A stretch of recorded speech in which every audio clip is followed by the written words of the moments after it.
What is really wrong with the Los Angeles Rams? I'm going to tell you what it is. That's coming up next on Locked On Rams.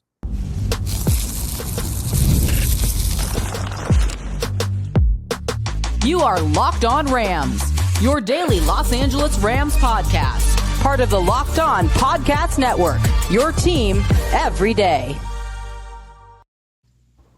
What is up, Ramley, and welcome to another episode of Locked On Rams, your daily podcast covering your Los Angeles Rams. Free and available wherever your podcast. Locked On Rams, part of Locked On Podcast Network, your team every day. We're also available over on YouTube, so if you haven't yet, do us a huge favor. Hit the subscribe button, hit the notification bell, hit the like button for your Los Angeles Rams. Also, if you haven't yet, do us a huge favor and join the party over on YouTube. Over 21,000 subscribers. Hit the subscribe button, hit the notification bell, hit that like button for your Los Angeles Rams. My name is Doug McCain. You can follow me on X and Instagram at DMAC_LA.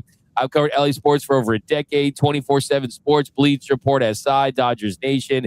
And as always, I'm joined by the Rams pre-half and post-game show host for the Rams flagship radio station, ESPN 710 LA. He's in his 11th year covering your Los Angeles Rams, the People's Champ, Mr. Travis Rogers. You can follow him on X at Travis Rogers. And on today's episode, we've got reasons for optimism, how you can fix what's been going on with the Rams, what really is the true problem right now, and also, should the Rams consider signing this soon-to-be available cornerback once a star in this league? We'll get into that. But first, today's episode of Locked On Rams is brought to you by our friends over at Gametime. Download the Gametime app, create an account, and use code LOCKEDONNFL for $20 off your first purchase. All right, Travis. So we always got to talk about any type of player acquisition possibilities. There's one name that's kind of buzzing a little bit in Rams land, and that is for now ex-Cowboys quarterback Trayvon Diggs. So Diggs, of course, a little rewind, 6 years with the Cowboys, 2 Pro Bowls, 1 All-Pro, still just 27 years old. He's got to pass through waivers. Any team that'd be interested in claiming him off waivers would have to pay him a little over $472,000. So that would be probably unlikely at that point. But once he passes through waivers, he can sign with any team. And the Rams are a team that they've struggled at that position throughout the season. It's very late in the year. Maybe they would take a flyer on Trayvon Diggs. Pretty interesting. Yeah, it is. I think there's a couple of things going on here. Number one, he hasn't been the Trayvon Diggs that he was when he was winning those accolades for some time. He's become more of just a guy in this league. The Cowboys have not had a particularly lively defense in that part of their secondary for a while. They're moving on from him for a reason. That always makes me go, hey, what's up when somebody decides to move on from a player like that?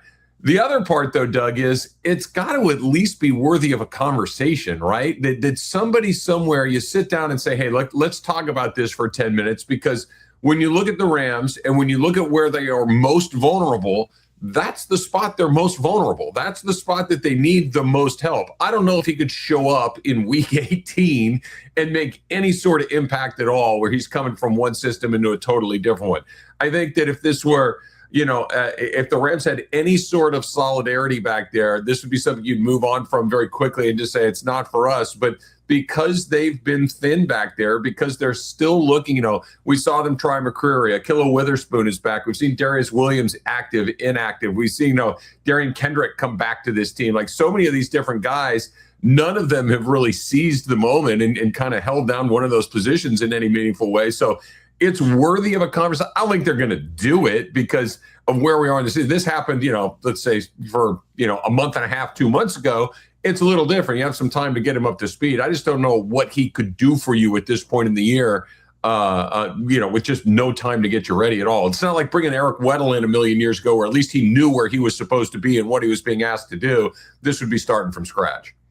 Yeah, Eric Weddle's the name that kind of popped into my head as far as just trying to find a comparison. But as you point out, it's a totally different situation because you kind of plug him in and you get him up to speed. For someone like a Trayvon Diggs, I think that the natural inkling is to try to get caught up in the last name. And that name sounds really good, right? Trayvon Diggs, Pro Bowler, All Pro, you think of that name, and you also kind of think of what that name has turned into. And the truth is, the Trayvon Diggs that you might be envisioning is not the player that he is today. The truth is, not only has he lacked on the performance side and the production's been down, he hasn't been as effective at that role, but also he's dealt with a ton of injuries. I mean, this year alone, he's dealt with a groin injury, a knee injury, a foot injury, has had a concussion. So he's missed time in 2025. He did play the last 2 games. Could he make it throughout an entire postseason? I mean, that's kind of a question too. And then you just look at the production, and the production has not been good. Now, is that a Cowboys issue? Would change of scenery do wonders for him? Working with Chris Shula, working in an organization where the light could come on, playing for a contender, because the Cowboys certainly were not that this season.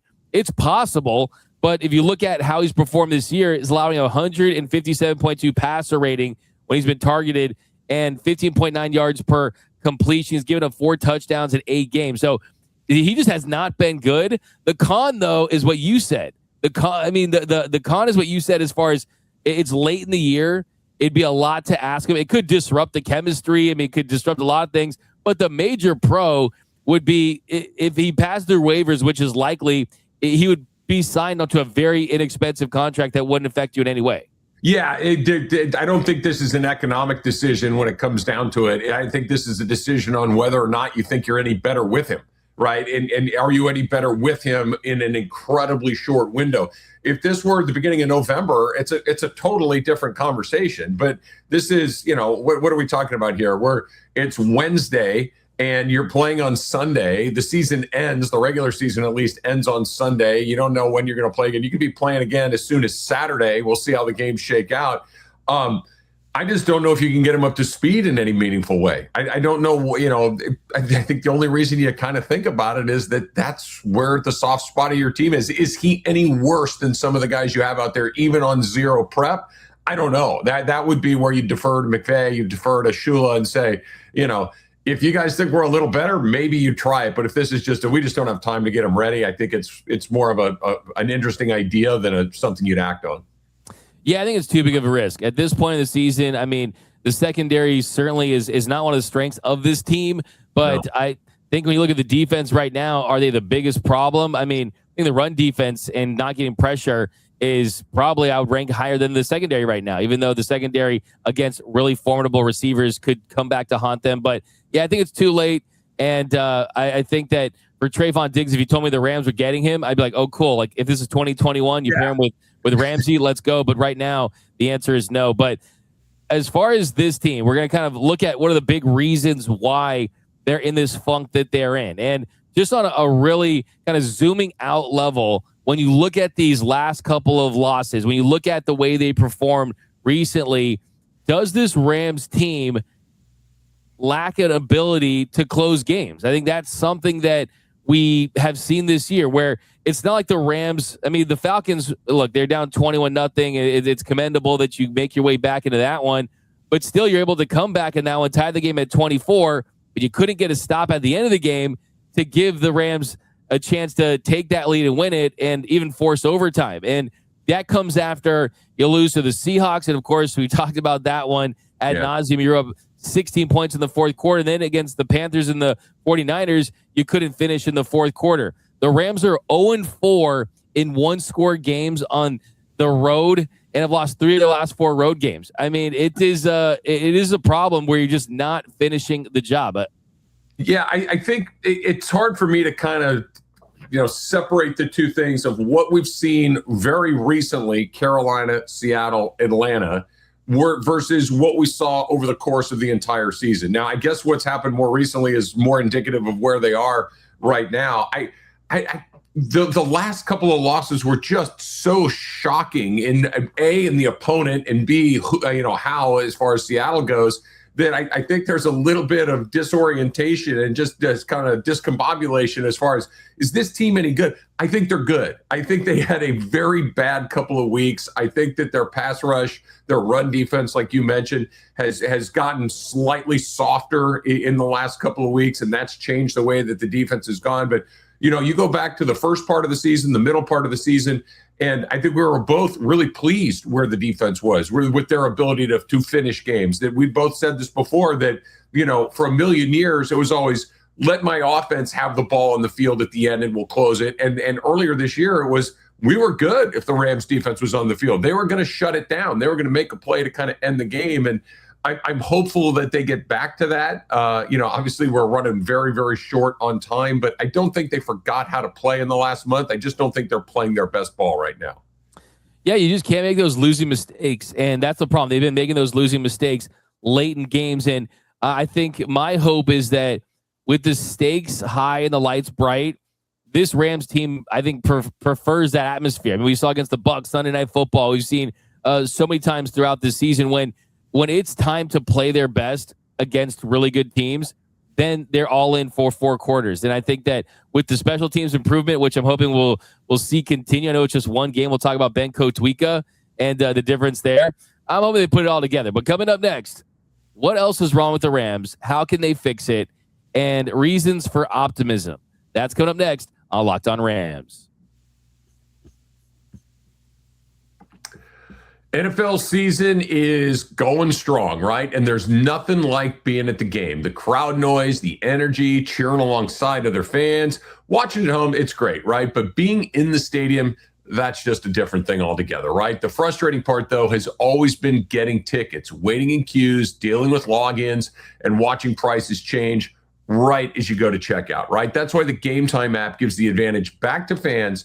It is the hack for unlocking amazing NFL tickets and experiences in just a few taps, right? So you can pull up the Gametime app. Think about it, right? We got a big game tomorrow out in Pasadena. You can open up that app, check out some upcoming bowl games, some NFL games, and there are great ticket options almost immediately when you open it up, right? And seeing NFL tickets for around $100 makes it easy to plan a game day trip. So take the guesswork out of buying your NFL tickets with Gametime. Download the Gametime app, create an account, and use the code LOCKEDONNFL.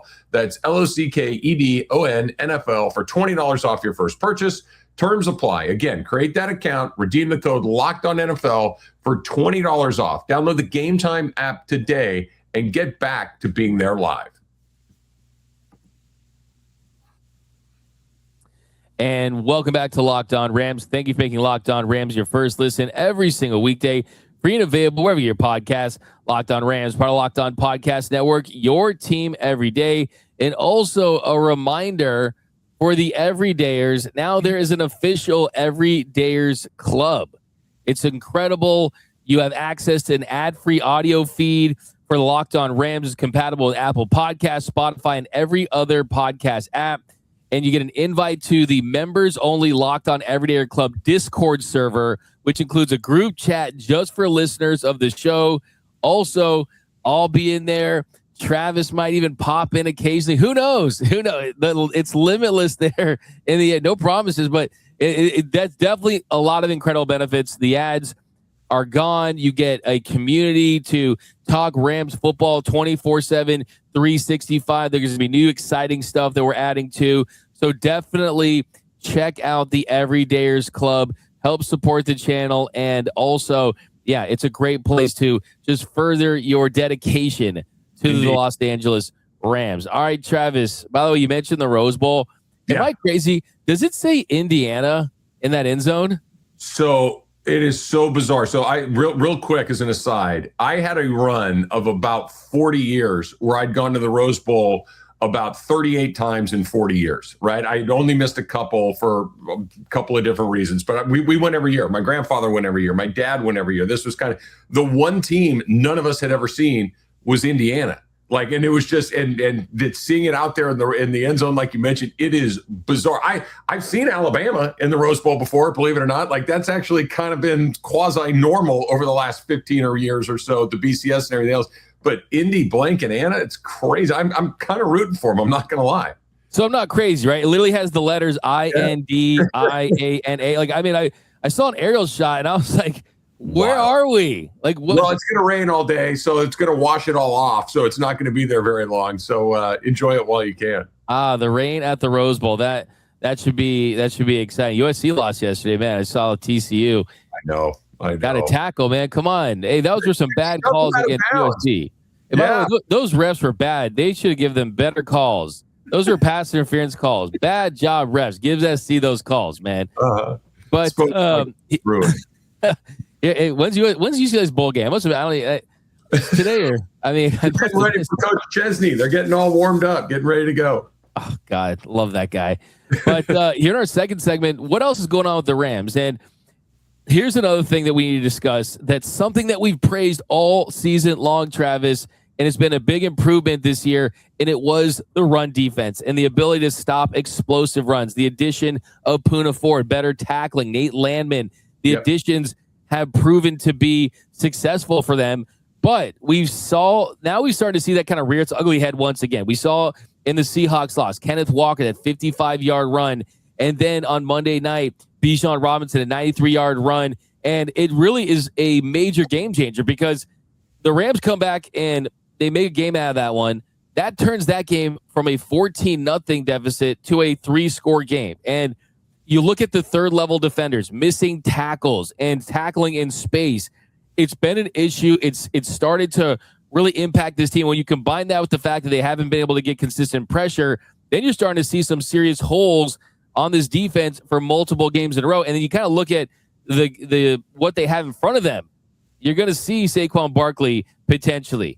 And we'll see, I think, look, the Bucs-Panthers, I feel confident about that. But even that Panthers game with Chuba Hubbard and guys like that, they had some pretty explosive runs as well. So this is something they need to correct very quickly if they're going to make the deep run that we expect they could.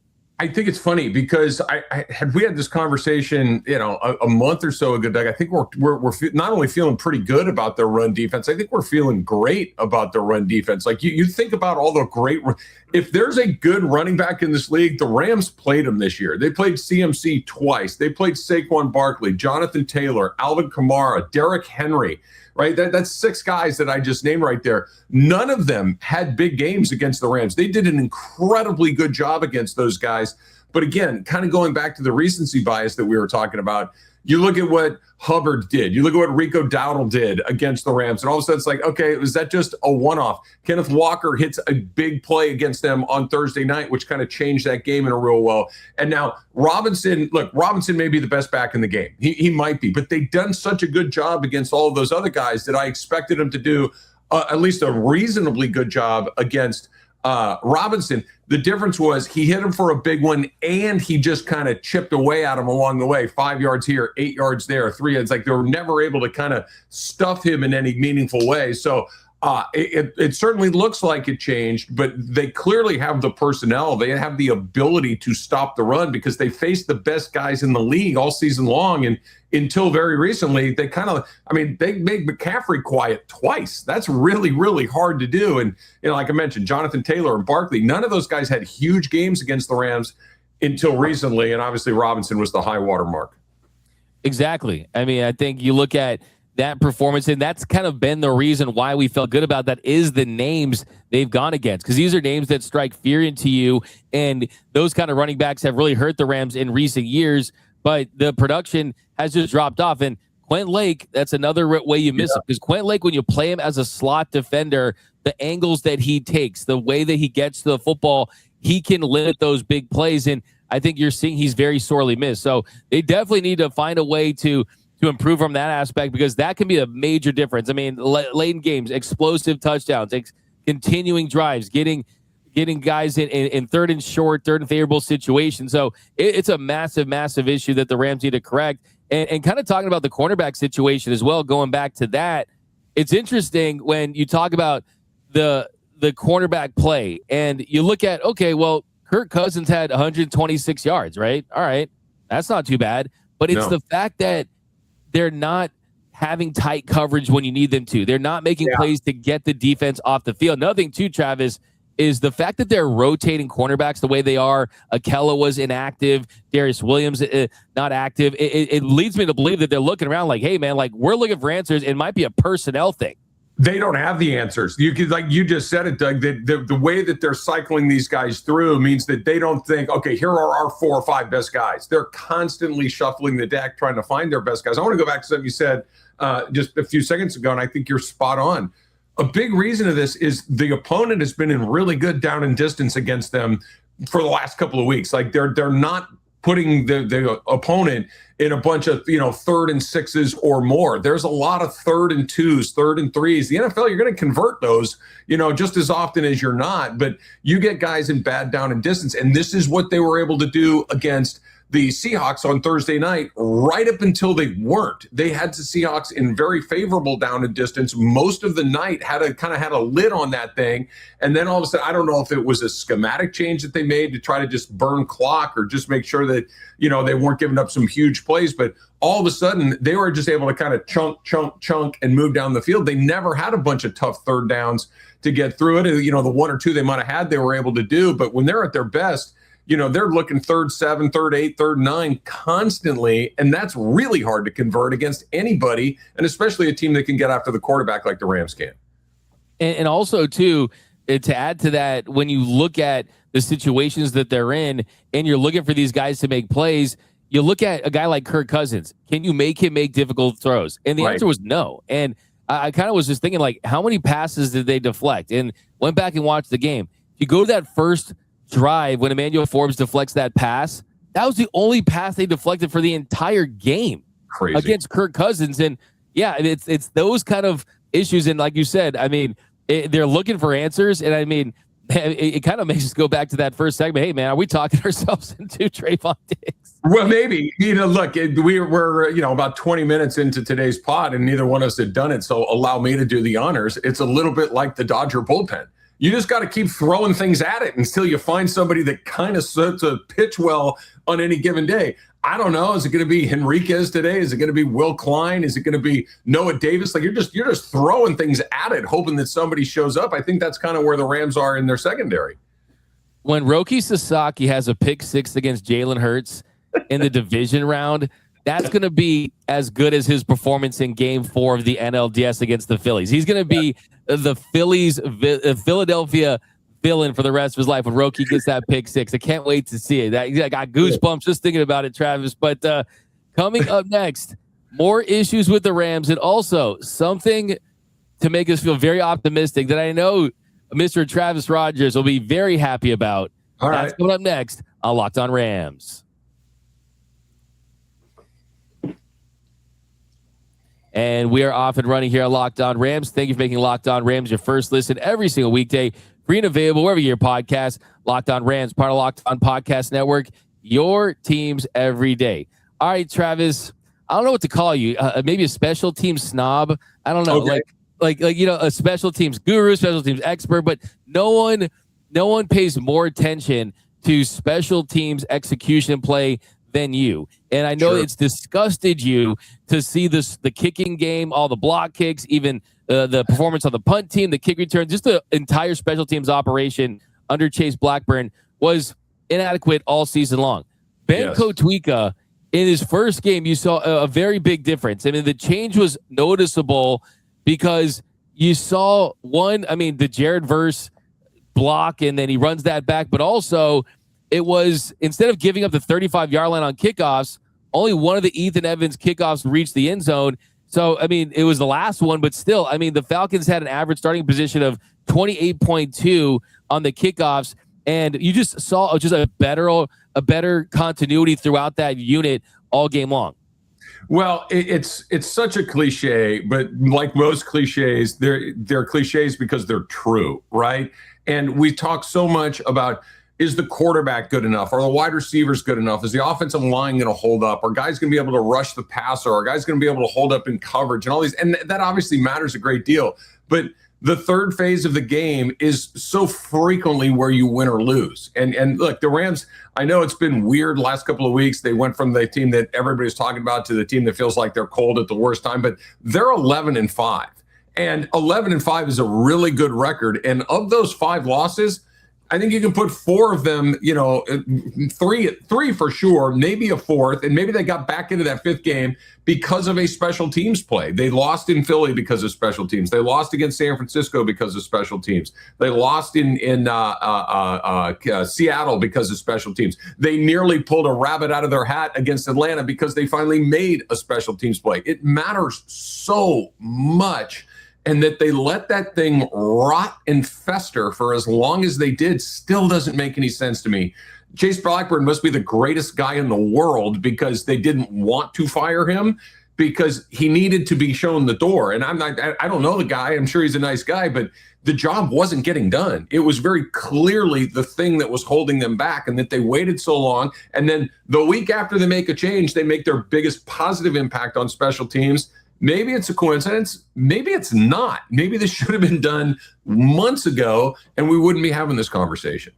No, I'm with you. I'm absolutely convinced that had they done this earlier, the record wouldn't be what it is, even though it's an impressive record. It's just you're in a very difficult division, and they would have that 1 seed just because, I mean, this guy's a military background. I don't know. He's got this military background, and you could just feel a difference. I mean, look at that Ethan Evans punt that was inside the 5, and just the overall, I think, focus was renewed, and I think there was just some more accountability. Now, Harrison Mevis didn't get too many opportunities, obviously, right, to have an impact on the game. And just because you change a coach doesn't change the personnel at a key position.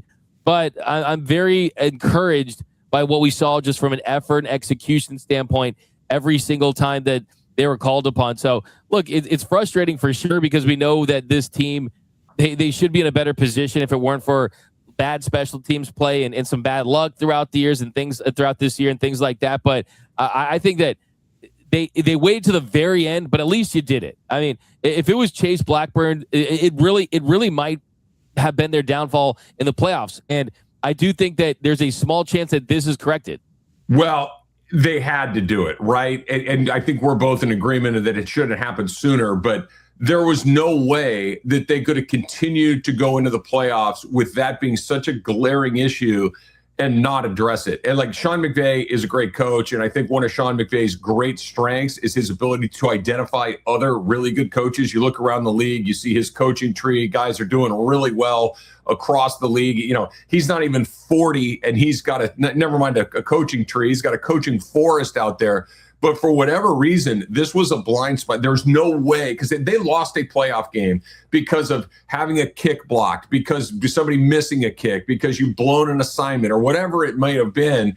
Then it wouldn't have been the special teams coach fault. It would have been Sean McVay's fault. And it's obvious this wasn't something that just popped up out of nowhere. It was getting worse week to week to week, and that they let it stay bad for as long as they did is really unlike them. They're usually very quick to address those sorts of things. I think it finally did get addressed, but we'll see. Hopefully, maybe they'll have a kick blocked in the playoffs that prevents them from going to the Super Bowl. We'll be right back where we were. Who knows what's coming up next, but at least they've been obviously attempting to fix it, which makes me feel better about it. Yeah, I'm just, look, I want to see people tweet out like Ben Tweeka saved my life, or there's really dramatic tweets that you see when someone kind of niche does something that changed the game, and I'm excited about it. I definitely think that there's something that's palpable with it in the unit. I think that they kind of have jump started that group. But all right, Travis, just so you know, you're going to be at SoFi on Sunday. Well, It's no secret now. The Rams are getting new uniforms for next year, and they'll all throughout SoFi Stadium. Go to any place at SoFi, and all the Rams jerseys are going to be 50% off. Oh, so if you're a Rams fan at the game, go buy Travis Rogers a Tutu Atwell jersey. How many Tutu Atwell jerseys are you going to get? Is 50% off even enough for you? Like, what percentage off would you need for Tutu Atwell a jersey, right? I think, come on. I hope whoever has one enjoys it and wears it in good health. But you could give me $10 million, a closet full of them. Oh, sure, I'll take one for $10 million. Yeah, no problem there. He's not my favorite guy. I still feel that $10 million should be spent in other places. But who knows? Maybe he'll have a moment in the playoffs. I'm remaining positive, despite the fact that I've seen the evidence for many, many seasons. I just would love to see the comments here. If we got a picture with you and Tutu Atwell in your guys' jersey, throwing the 5 up, I mean, that would feed families. That would break the internet. It'd be people would think it was AI. You know what I mean? Yeah, deep fakes, right? It's a deep fake. But hey, go pick up a jersey. Seriously, go. I mean, that's a pretty good deal. But that's gonna do it for this episode of Locked On Rams. We'll see you guys next year. Okay, I'll show myself out, man. Like, come on, man. Don't be that guy at parties, please. Don't be that guy. Save that for me, by the way. That's why I don't want you to be that guy, okay? That's right. That's your territory. Yeah, no, but that's going to do it, guys. See you tomorrow. We got a Locked On crossover with Alex Clancy of Locked On Cardinals. So we are dropping content on New Year's Day, and we'll be back with you Friday. But that is going to do it.